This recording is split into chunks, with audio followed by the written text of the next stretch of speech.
Então nós temos aí hoje o Dia da Visão para reforçar nossos valores, porque, como diz um autor famoso, a visão vaza. Então nós precisamos estar sempre revisando a visão. É a mesma coisa que a sua empresa faz lá também.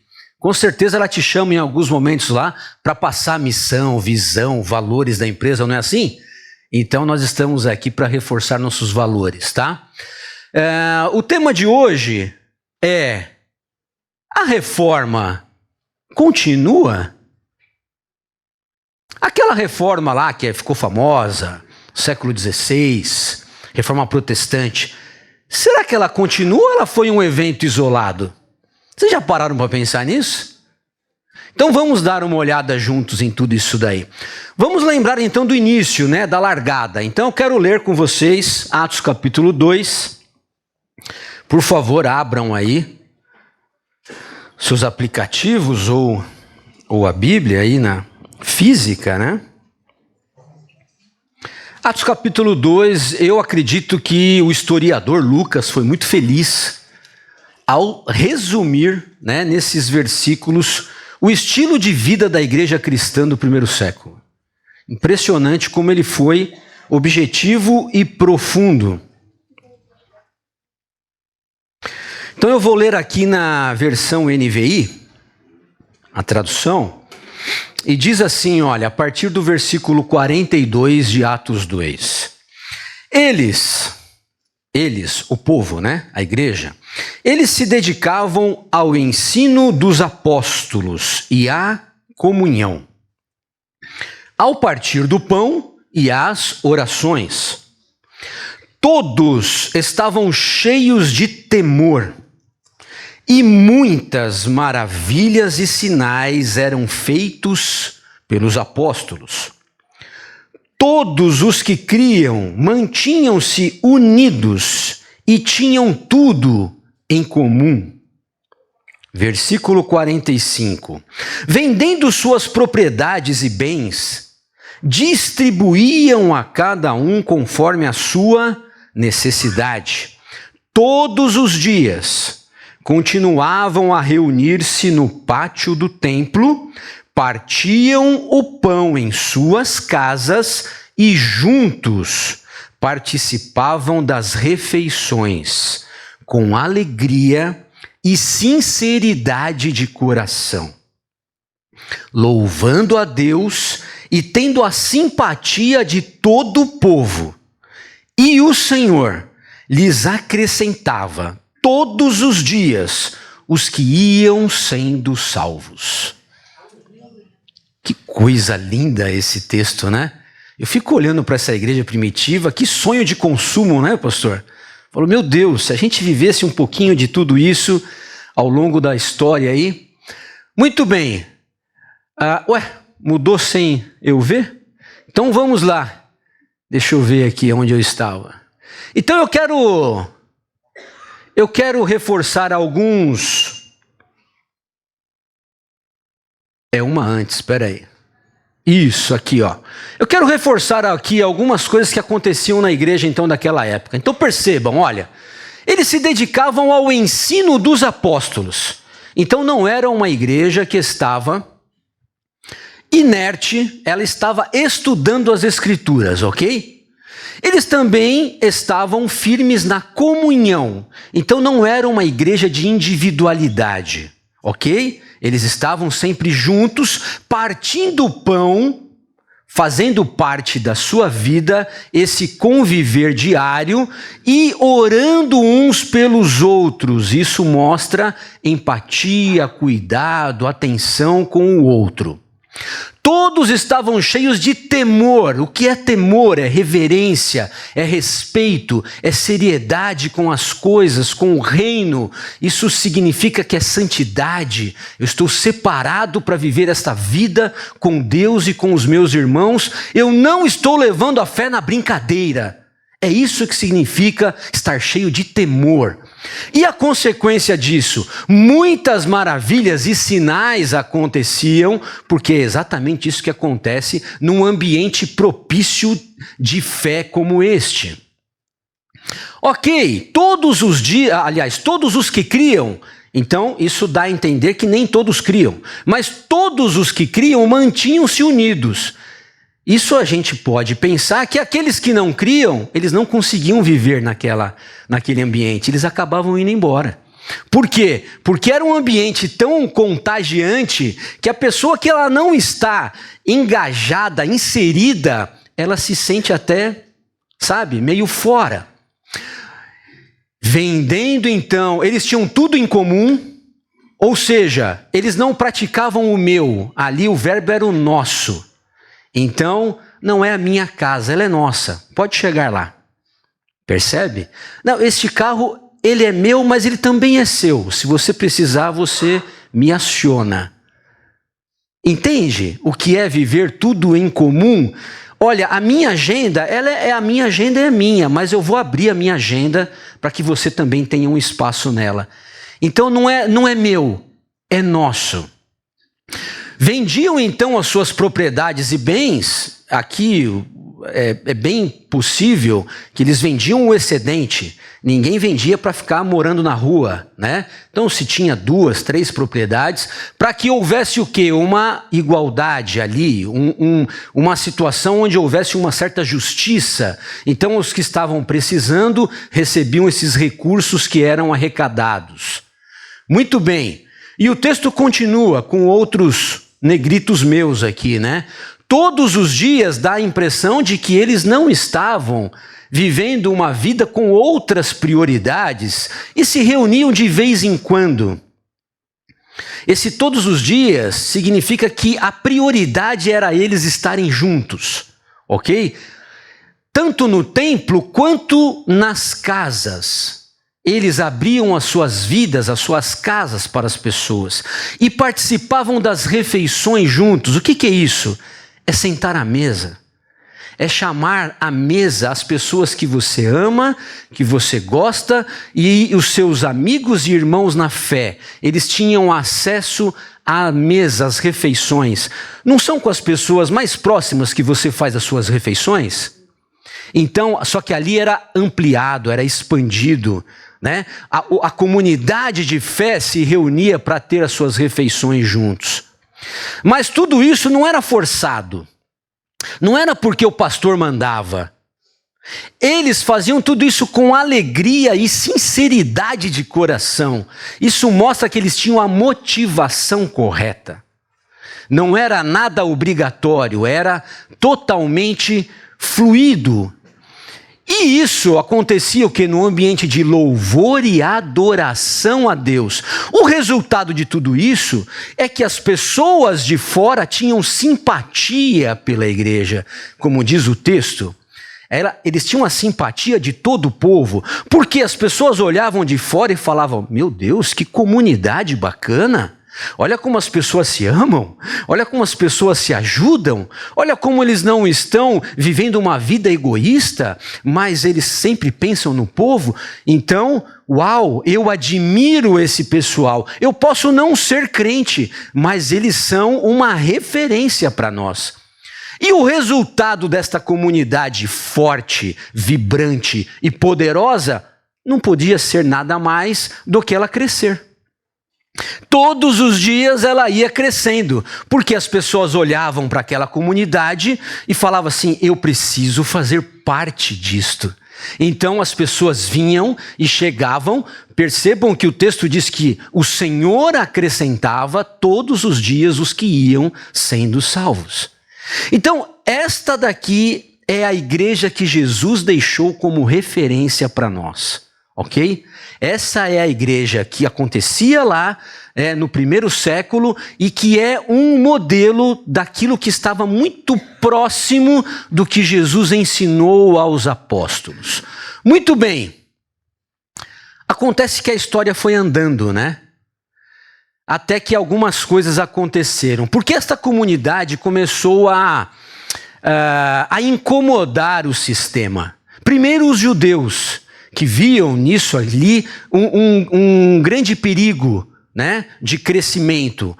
E depois dos romanos, o Império Romano, o sistema romano, o governo começou a perceber nos cristãos um perigo, porque eles estavam crescendo com valores diferentes do paganismo. E isso entrava em choque muitas vezes. A adoração ao imperador, o consumo de bens da idolatria, enfim. Então isso começou a gerar conflitos. E aí, durante 3 séculos, a igreja resistiu muito bem. A igreja foi perseguida. A igreja foi totalmente... Era muito complicado ser cristão naquele momento. Em vários momentos da época ali, onde os imperadores forçavam mais a perseguição, os cristãos precisavam se reunir em catacumbas, né? Até hoje existem vários dutos subterrâneos por Roma, aonde os cristãos ali precisavam andar numa vida marginal. Eles não poderiam ser quem eram, eles precisavam se esconder. Nós vemos hoje algo parecido em alguns países, com uma perseguição mais forte, né? Principalmente por conta do Islã, e já foi do comunismo, enfim. E esta igreja, ela permaneceu firme na perseguição por 3 séculos, até que, vamos voltar lá, até que eles entenderam, né? Os inimigos da igreja entenderam que existe um ditado muito forte, né? Aquilo que você não consegue vencer, junte-se a ele. Não é isso?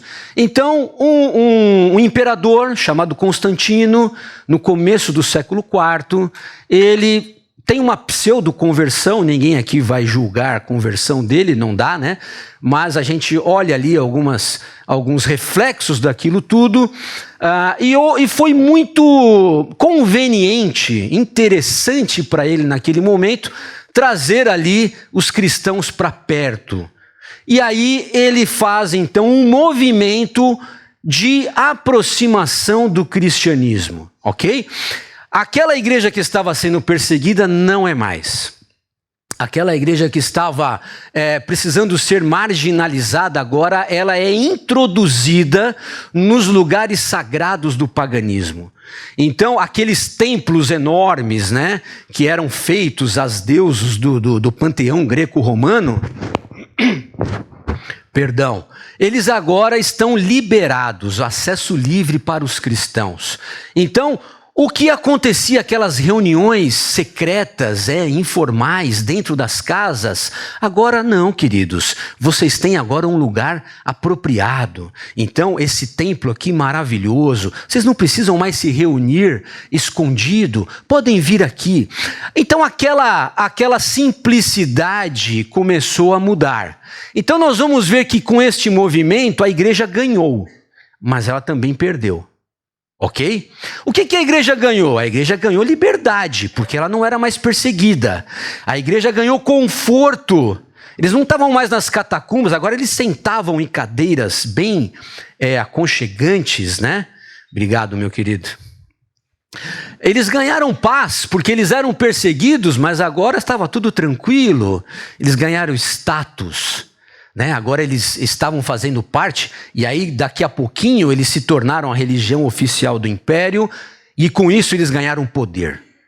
Então a igreja que era marginalizada, agora ela é entronizada, ok? O que ela perdeu? Ela perdeu a simplicidade de se reunir nas casas.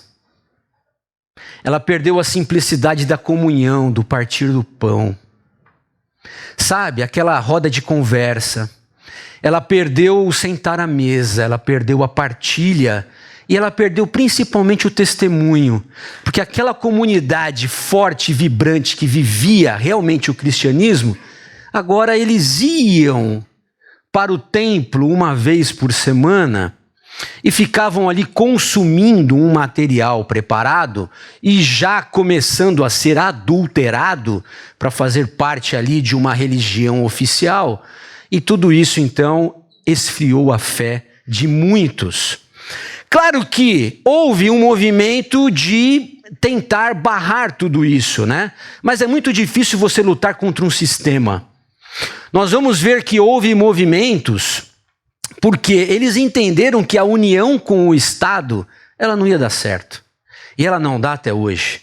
A união da igreja com o Estado é um acúmulo de poder muito grande. Não dá certo. Com isso vem poder, vem dinheiro, vem força, vem controle e vem corrupção. E foi exatamente isso que aconteceu com a igreja. Ao ponto dessa igreja chegar a vender cargos eclesiásticos, né? Os bispos, os sacerdotes, eles eram negociados. Filhos de famílias riquíssimas apenas poderiam ter acesso a chegar nesta posição. Por quê? Porque era uma posição que ela tinha, além do poder eclesiástico, vamos dizer assim, na igreja, ela também tinha uma influência social e política muito grande. Contatos, então isso trazia muitos benefícios. Então só filhos de ricos chegavam nos cargos eclesiásticos. E eles chegaram a vender terrenos no céu, né? Chegavam a vender a salvação dos mortos. A gente percebeu isso ao longo da história, o quanto que a igreja se adulterou, se corrompeu a tal ponto que ela precisava de mais dinheiro, e aí começou então uma ideologia, uma história de que se você pagasse uma oferta na igreja, o seu parente que havia morrido, ele seria então livre da condenação. Era a sua oferta nos cofres que caíam lá, nas moedas, é que liberavam os seus parentes mortos para serem salvos e livres de um purgatório criado como um sistema ali intermediário, vamos dizer assim, entre a vida aqui e a condenação eterna. Olha o absurdo de tudo isso daí. Então, vários movimentos, vários cristãos sinceros não concordaram com isso ao longo da história. Deus sempre teve um remanescente. Deus sempre teve um povo fiel. Nós vamos ter uma série sobre isso daqui a pouco aqui, de como a igreja missional de Deus permaneceu fiel ao longo da história. Mas eu vou fazer só um relato aqui rápido. Por exemplo, aqui está uma ruína de um antigo monastério. Porque os ermitões, os eremitas, eles identificaram que não dava para continuar vivendo naquele ambiente corrompido. Então eles se isolavam em montanhas, em lugares mais desertos. E eles construíam essas casas e eles entendiam que eles teriam que viver a sua vida de fé isolada, para não se corromper. Daí começa todo o movimento dos monastérios, né? Que ficou muito famoso na Idade Média. Pré-reformadores também perderam suas cabeças tentando falar contra essa igreja corrompida. E aí estão três aí grandes mártires que morreram queimados nas fogueiras da Inquisição antes do século XVI. E por que eu estou contando isso para vocês? Para vocês entenderem que a reforma que aconteceu no século XVI, ela foi um grande evento, mas ela não foi isolado. Não foi um evento isolado. Deus já estava construindo tudo isso ao longo dos séculos. Então, o Wycliffe, Hus e o Savonarola já haviam ali perdido as suas vidas séculos antes para tentar falar contra tudo isso.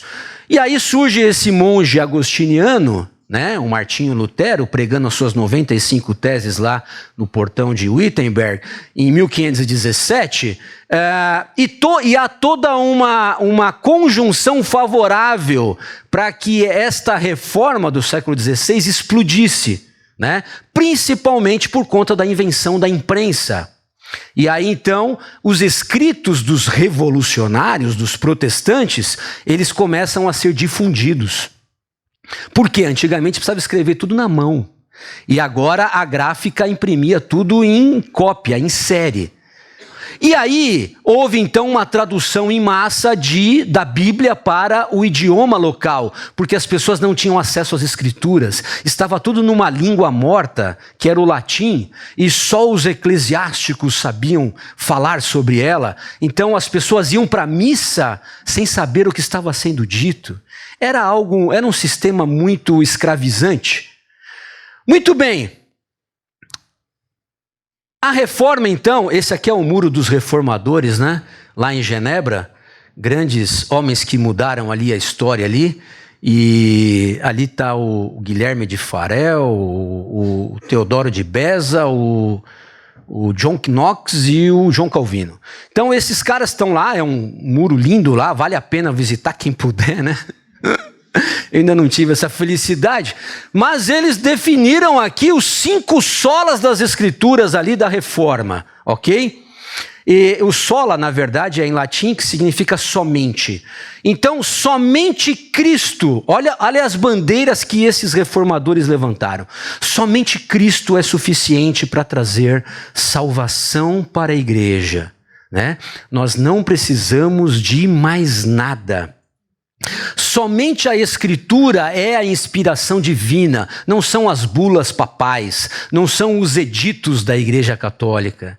É somente a graça é suficiente para nós sermos acolhidos ao Pai. Nós não precisamos pagar indulgências, nós não precisamos pagar nada por isso. Somente a fé no movimento de Deus de salvar a humanidade em Cristo Jesus é suficiente para nos reaproximar do Pai. Nós não precisamos pagar penitências, nós não precisamos fazer boas obras, como se falava ali. E somente a glória dada a Deus, não aos líderes, não aos cargos, não a Maria, não aos ídolos antigos, aos santos do passado. Essas 5 solas, então, marcaram a reforma protestante do século XVI e é a base que nos traz até hoje aqui. Ok? Eu estou só fazendo um registro histórico para a gente entender, vocês vão entender onde eu quero chegar. Muito bem, então o que a reforma conseguiu restaurar, essa reforma do século XVI? Ela restaurou o ensino dos apóstolos, que estava corrompido. Isso ela restaurou, a sola Escritura trouxe de volta.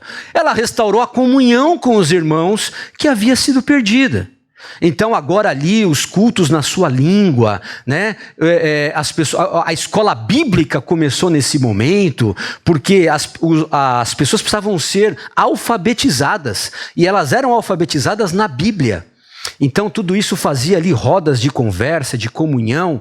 A fé e a adoração voltou a ser vibrante ali entre aqueles irmãos, e a alegria e a sinceridade de não mais um culto apenas formal no latim, mas as pessoas estavam ali servindo a Deus com alegria. Então a reforma protestante do século XVI foi muito importante para restaurar alguns pontos daquela igreja primitiva, mas não todos. É isso que a gente precisa entender. Não todos os pontos foram restaurados ali, naquele momento do século XVI. A reforma continuou, outros movimentos reformadores foram acontecendo. Então nós vamos falar aqui, por exemplo, do movimento pietista e dos irmãos moravianos, que rolaram no século XVII um grande movimento de oração, de retorno ao temor de Deus, de reverência e de evangelismo. Isso foi restaurado muito fortemente com estes movimentos reformadores do século XVII. Depois nós tivemos outros movimentos no século XVIII, os puritanos, principalmente no Reino Unido, na Inglaterra, e os batistas, que daí vem a nossa origem. Então percebam que nós não somos da origem reformada lá do século XVI, mas nós somos já de uma segunda reforma que foi acontecendo. E o que eles estavam preocupados exatamente em pregar e estudar as Escrituras e não permitir que o Estado tivesse influência na igreja. Porque os reformadores do século XVI tiveram que fazer alianças com imperadores, com reis, porque você não quebra um sistema facilmente. Então aquela reforma do século XIX, ela começou, mas ela não acabou. E aí então esses movimentos foram pregando a separação do Estado. Depois, no século XIX, ocorreram os grandes avivamentos, e isso trouxe grandes conversões, e o crescimento da igreja foi enorme. foi enorme, porque a reforma lá no século XVI, ela tinha um crescimento, mas era um crescimento por nascimento, entendeu? Então eu nascia numa família protestante, então automaticamente eu seria protestante. Não havia essa pregação, esta conversão. Não era como é. Os grandes avivamentos é que despertaram a igreja para conversão. Nós precisamos pregar o evangelho. E aí começou as grandes missões pelo mundo. Muito bem, e aí isso foi avançando. O movimento pentecostal do começo do século XX trouxe o quê? Um resgate desses sinais, dessas maravilhas, dessas manifestações dos dons que também foram esquecidas lá da igreja primitiva. Os movimentos sociais e a missão integral que ocorreu após as guerras do século XX foram restaurar a partilha, o serviço, a comunidade, o cuidado com o pobre, com o necessitado. Tudo isso que existia lá na igreja original, mas que estava meio que esquecido. Então nós não podemos viver uma fé poderosa enquanto o nosso irmão passa necessidade do nosso lado e a gente não faz nada. Então esses movimentos foram ajudando a restaurar tudo isso. Percebam como a reforma foi acontecendo ao longo da história. E agora, no século XXI, e era aqui que eu queria chegar, pastor, eu sei que o senhor estava preocupado. Ele falou, aonde o Rogério vai chegar? É o dia da visão. E nós chegamos aqui no século XXI, que é uma continuação desta reforma. Por quê? Porque o sentar à mesa, a vida juntos, compartilhar a minha vida com o irmão, abrir a minha casa para as pessoas, ir à sua casa, fazer parte da sua vida e você da minha, precisavam ser resgatados.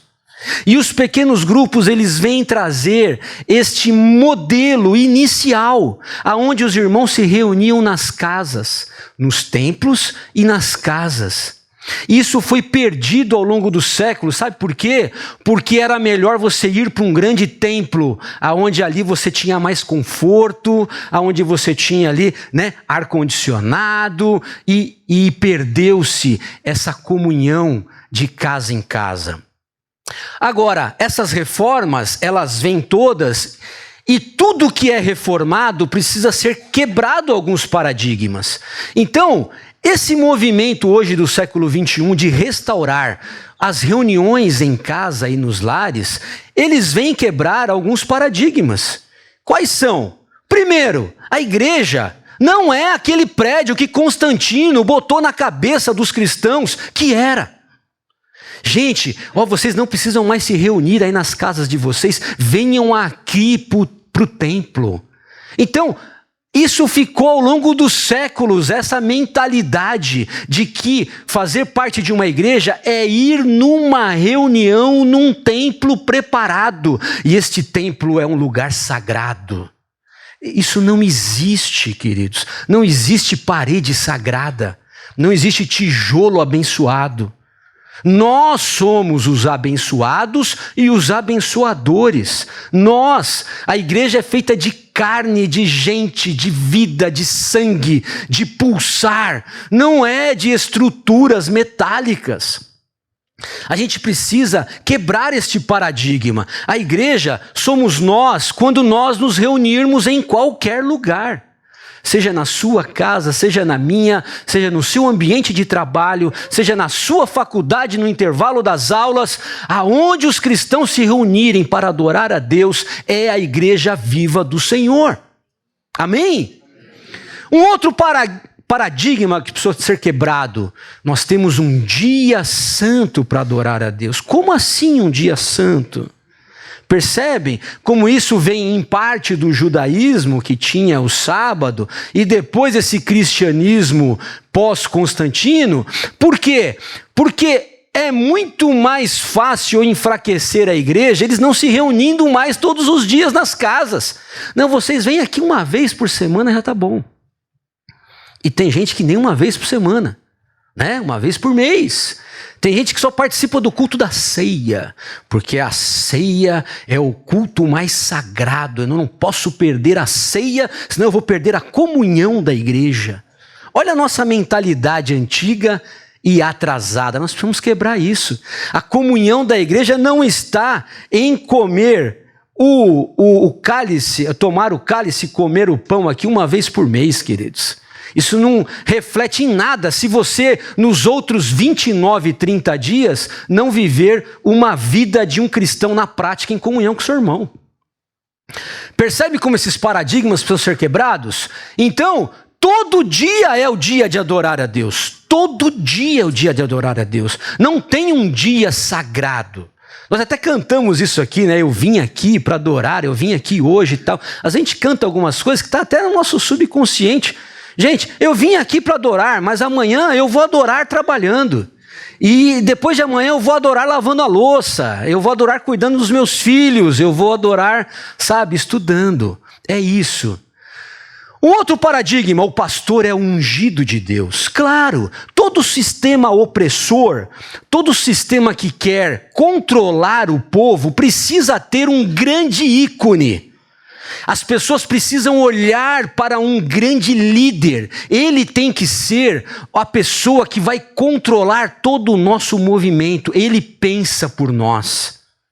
Todos os movimentos ditatoriais que precisaram arrastar multidões, eles levantam um grande líder.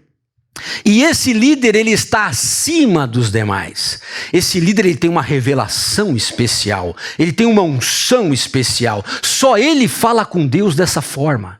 Só a oração dele chega direto no trono. A minha vai pegar uns atalhos por aí, vai bater no teto de vez em quando, bate numa coluna, volta, mas a dele vai direto para o trono. Essa ideia de que esse líder, ele é superior a nós e que eu preciso estar debaixo da autoridade dele para eu ser abençoado, isso é maligno, gente. É maligno.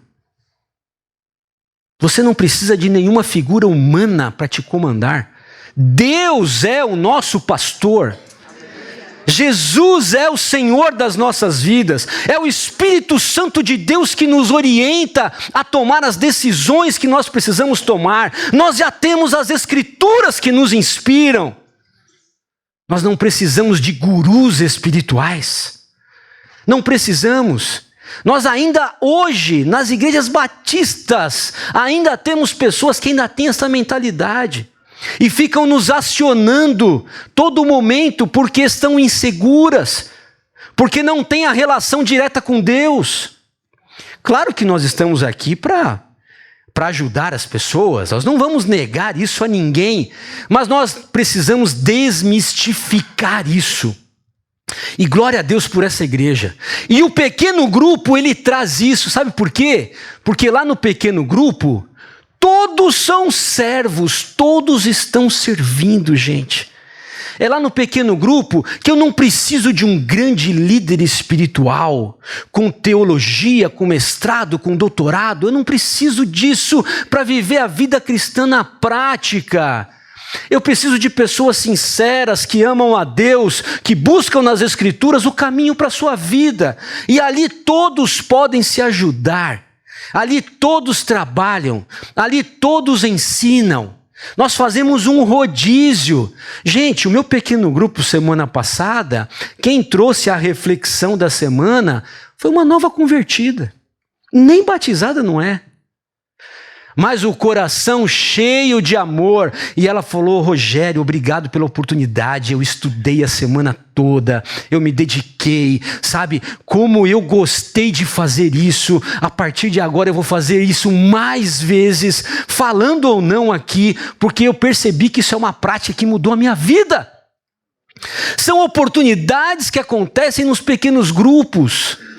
O grande grupo que nós temos aqui, poucas pessoas vão subir aqui para pregar, mas no pequeno grupo tudo é possível.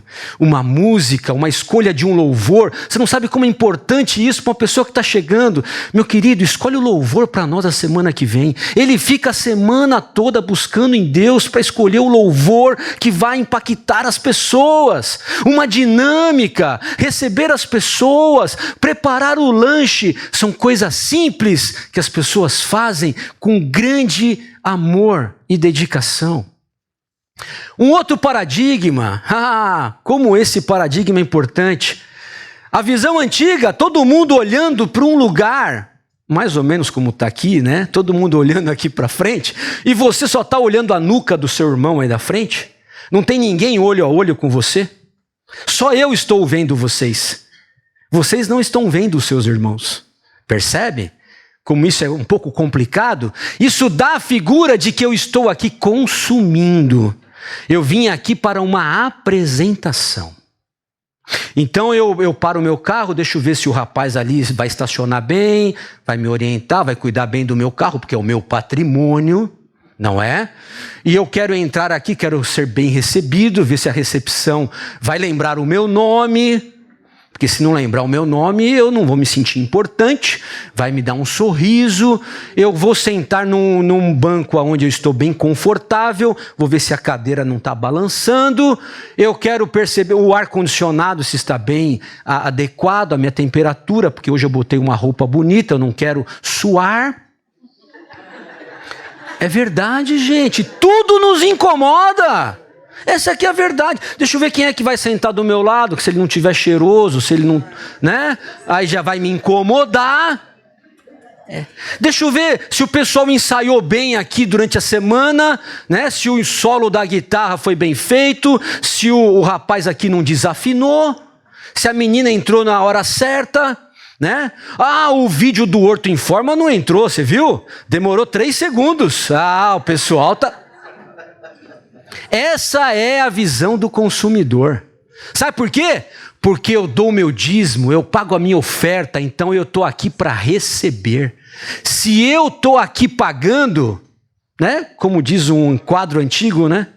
Eu estou pagando. Estou pagando, então eu quero ver o que vão oferecer para mim. Deixa eu ver se esse pastor aí, que ficou a semana toda, deixa eu ver se ele realmente preparou um bom sermão, né? Deixa eu ver se estão cuidando bem das minhas crianças. Lá em cima, o que você aprendeu lá? O que a tia falou para você? Alguém te beliscou? Eu disse, não, mamãe vai lá reclamar. É isso, gente. Essa é a visão de consumidor. Mas a visão de pequeno grupo, a visão de uma igreja cristã bíblica, uma igreja que realmente está inserida no plano de Deus, é de contribuição. Eu não estou aqui consumindo, eu vim aqui contribuir. O que eu posso fazer para essa comunidade ser melhor? Percebe? Eu não estou aqui para as pessoas me servirem, eu vou seguir o modelo do meu mestre. Ele disse, eu vim aqui servir vocês. Eu sou o líder, diz Jesus, eu sou o líder, mas eu me coloco como servo. Façam vocês a mesma coisa. Será que todos nós temos essa visão de contribuição? Eu estava conversando com uma pessoa essa semana, nossa, mas, puxa, aquela comunidade não está legal, isso, aquilo, tal, aquela família é assim, assim, assim. Aí eu disse, mas espera aí, o que a gente está fazendo para mudar isso? Essa é a pergunta que você tem que fazer. Porque às vezes você reclama da sua família, meu querido. Nossa, que família desunida.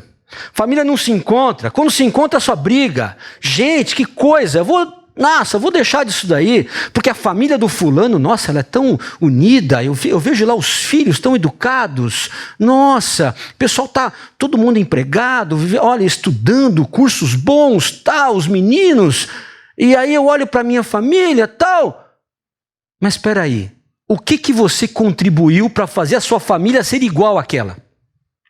Ou você só cobra? Ou você acha que as coisas vão cair do céu sem nenhuma participação sua?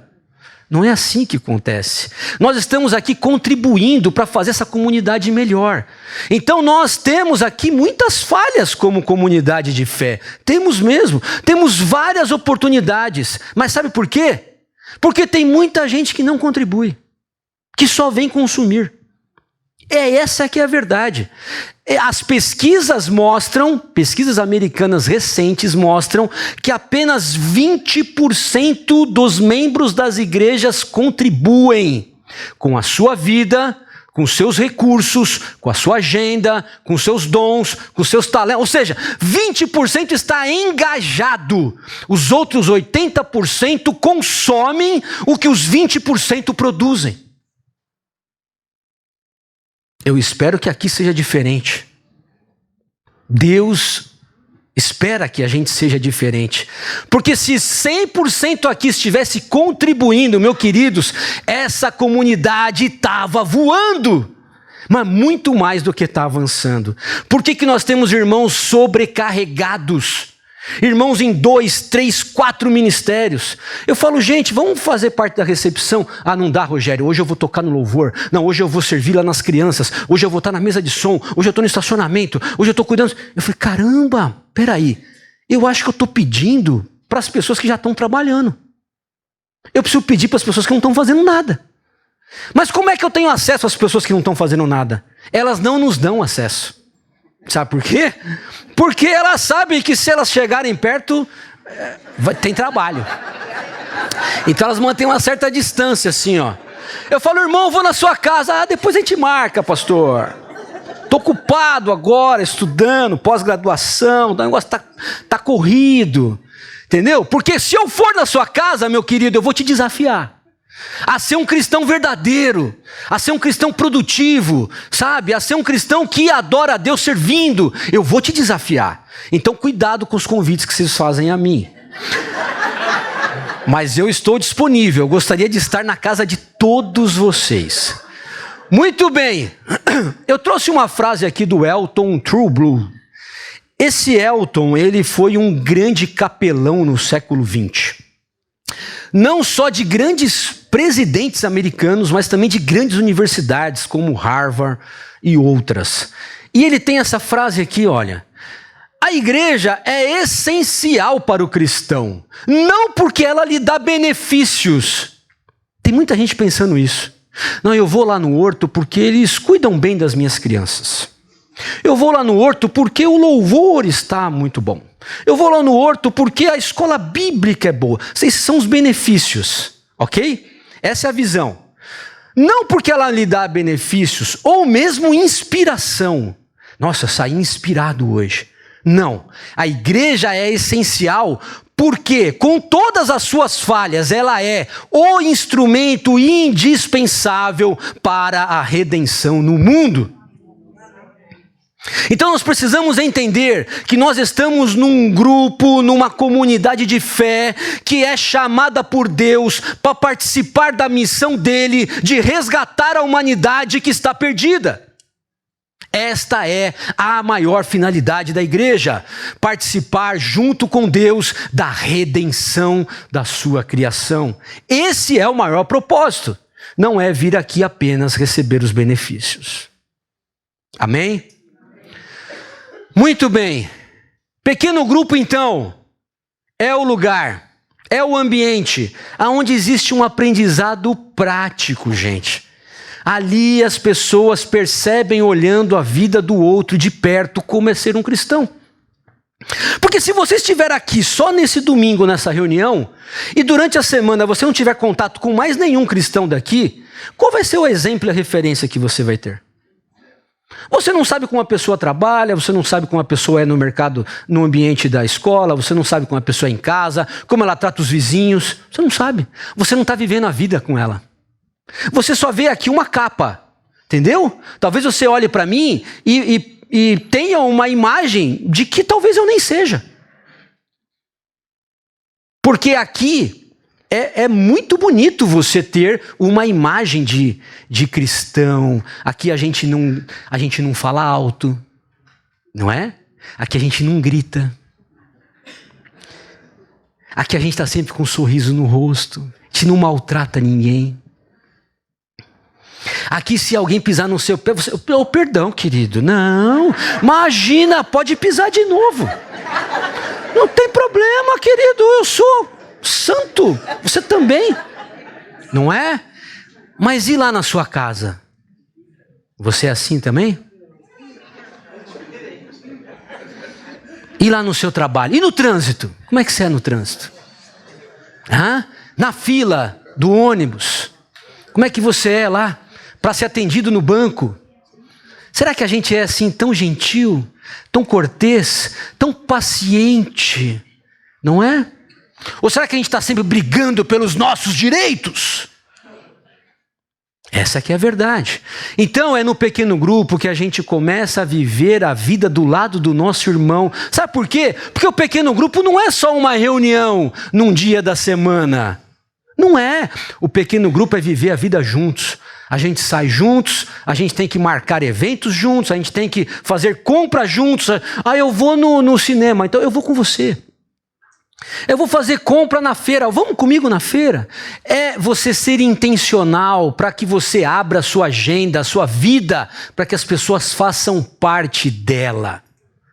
Queridos, não existe cristianismo individualizado.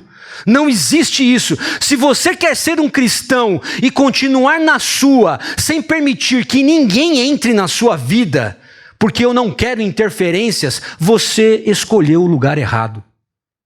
Pode escolher outra religião, vai em outro lugar, eu não sei se vão te aceitar também. Porque se você for lá para a maçonaria, meu querido, tem que fazer parte do grupo, hein?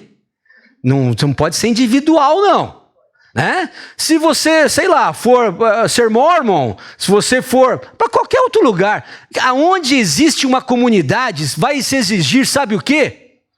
Engajamento das pessoas. Não faz sentido você fazer parte de um corpo, de um grupo que você diz que chama os outros de irmãos e você não quer interferência na sua vida.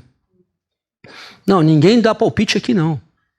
Eu sou dono aqui do meu dinheiro, eu sou dono aqui, eu que educo os meus filhos, eu não quero que ninguém fale para ele, ninguém corrija, entendeu? Eu não quero que ninguém me diga aonde eu tenho que ir, eu não quero conselhos, porque eu sei, eu sou dono. Esta é a arrogância que está em Satanás. Esta é que é a verdade. Muito bem, o pequeno grupo também é um ambiente de oração constante. Por quê? Porque ali a gente está sempre compartilhando os motivos, as necessidades das pessoas. E as pessoas se abrem, gente. As pessoas precisam falar. As pessoas precisam, sabe, aliviar as suas cargas. E ali a gente ajuda a carregar a carga do outro. É no pequeno grupo que os diálogos acontecem. Que as pessoas tiram suas dúvidas. Que as pessoas fazem perguntas. Que elas expõem as suas opiniões. Aqui, se eu for perguntar a cada um que pensa desse tema que eu estou falando, que dia que a gente vai acabar? Percebem? Mas ali entre 6, 8, 10, 12, dá para falar. O que você pensa disso, meu querido? E você? Puxa, olha, eu pensava diferente, mas ouvindo esse meu irmão aqui, agora eu já estou pensando assim. Porque a gente cresce um com o outro. É isso que o pequeno grupo faz. Ali eu exercito os meus dons. Ali eu posso servir de uma forma simples, porque são poucas pessoas. Aqui poucos servem, ali todos servem. Eu tenho dons, eu tenho talentos que eu preciso exercitar. Ali é um momento de acolhimento. É um momento em que as pessoas são recebidas. Ali a gente sabe o nome de todo mundo. Você sabe o nome de todo mundo aqui? Nem eu sei. Aí eu chamo, ô irmão, ô queridão, ô vem cá minha irmã, puxa que saudade, mas eu não lembro o nome de todo mundo, percebe? Então, agora ali, 10, 12, você sabe o nome, você sabe o nome do filho dele que você orou semana passada, que estava doente. Você sabe o nome do pai que está precisando foi fazer uma cirurgia.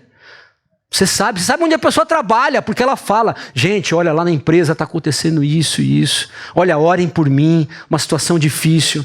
É lugar de partilha, é um lugar de prestação de contas também.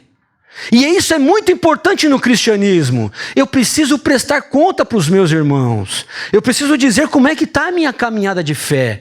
Eu preciso dizer que naquela semana eu pisei na bola com alguém. E eu preciso confessar os meus pecados. O CR também é um momento de muita prestação de contas. Eu estava aqui quarta-feira com os irmãos. É um ambiente muito bom também para você ser quem você é. Sabe? Não é criar uma capa. Ali eu sou quem eu sou. Então ali eu abro a minha vida e eu exponho as minhas falhas, os meus erros e também as minhas virtudes, por que não? É um ambiente de confissão, é um ambiente de restauração, é um ambiente onde eu chamo os meus amigos não crentes, porque muitas vezes eles têm uma resistência de vir à igreja, mas na sua casa, por que não? Por que não ir na sua casa? Por que não ir num grupo de amigos que está se reunindo? Por que não? É muito mais acolhedor, faz muito mais sentido para as pessoas que estão fora desse ambiente religioso participar de um grupo na sua casa do que vir para um culto. Como eles falam, nossa, eu não tenho nem roupa para ir na sua igreja. Não, é que eu ainda fumo, alguns falam. Eu não posso participar daquela reunião de santos, né? Porque a gente tem uma ideia aqui que a gente passa que ninguém aqui peca. Então as pessoas ficam até com medo de entrar aqui. Nossa, ali é um ambiente sagrado. Mas na sua casa, ele vai cheirando cigarro, porque ele acabou de apagar a bituca lá antes de pegar o elevador. E ele chega lá e você abraça ele.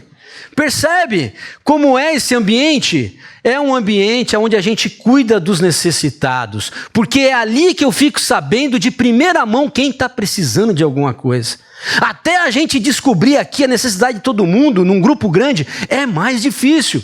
Mas ali eu sei, toda semana ele está pedindo a sua oração e ele está se abrindo o seu coração. Então ali a gente sabe de quem precisa. É no seu pequeno grupo que você tem liberdade para falar, queridos, eu estou precisando de um alimento essa semana. Você tem que ter essa liberdade no pequeno grupo. Gente, olha, eu preciso fazer um exame, eu estou sem convênio. Alguém pode me ajudar a pagar a consulta? Ali é o ambiente. Esse é o ambiente. Pode ser que as pessoas não consigam, mas a gente tem que ter liberdade para nós abrirmos nossa vida com os nossos irmãos. Queridos, para fechar, esse aqui é o nosso grande exemplo. Jesus sentava à mesa com seus amigos, Rubão. Todos os dias ele estava na casa de alguém. Ele fez questão de não ter a casa própria, que é para ficar filando boia na casa da galera. É verdade, gente. Então ele ia para Betânia, ele ficava lá, ele ia para lá na casa de Maria, na casa de Marta. Daqui a pouco ele estava lá comendo com Pedro, orando pela sogra. Daqui a pouco ele estava na casa de Simão. Ô Zaqueu, prepara lá um rango, eu vou comer com você. Daqui a pouco ele estava... Era assim, queridos. Na praia, fazendo um peixinho. Ok? Jesus, ele estava com a agenda aberta. Como é que está a sua agenda, queridos?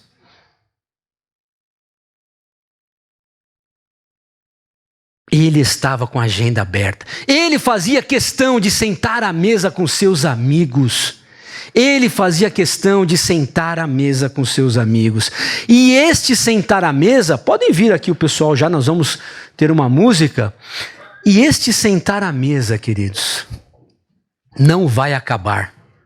Sabe o que Jesus falou na última ceia para os seus amigos? Ele falou assim, olha, nós vamos comer a última refeição aqui. Mas eu vou dizer para vocês, hein? Eu vou vir buscar vocês, para vocês participarem da refeição com o meu Pai lá no reino de Deus. Projeto de Deus é que a gente continue comendo com Ele à mesa por toda a eternidade. Talvez você se sinta excluído dessa mesa. Talvez você se sinta a parte desse corpo. Talvez você se sinta indigno de participar dessa comunidade. Meu querido, ninguém é indigno. Sabe por quê? Porque Jesus, o digno, nos fez justificados nele. Quando Deus olha para a terra, Ele não olha para a minha e para a sua atitude. Ele olha para o sacrifício do seu Filho na cruz. E isso nos faz dignos. Não porque somos, porque Ele é. É na dignidade de Cristo que nós temos acesso à mesa. Quanta gente convidada à mesa e não senta? Como é que nós vamos querer participar da mesa eterna com Deus, no reino dele, sem participar da mesa com os nossos irmãos aqui? Não faz sentido. Não tem eternidade para quem não vive a comunidade. Não tem. Só faz sentido nós termos a bendita esperança do retorno de Cristo se nós estivermos aqui praticando a vida na vida com os nossos irmãos, porque nós estaremos morando juntos por toda a eternidade. Feche os seus olhos. Tenha um momento de reflexão com Deus.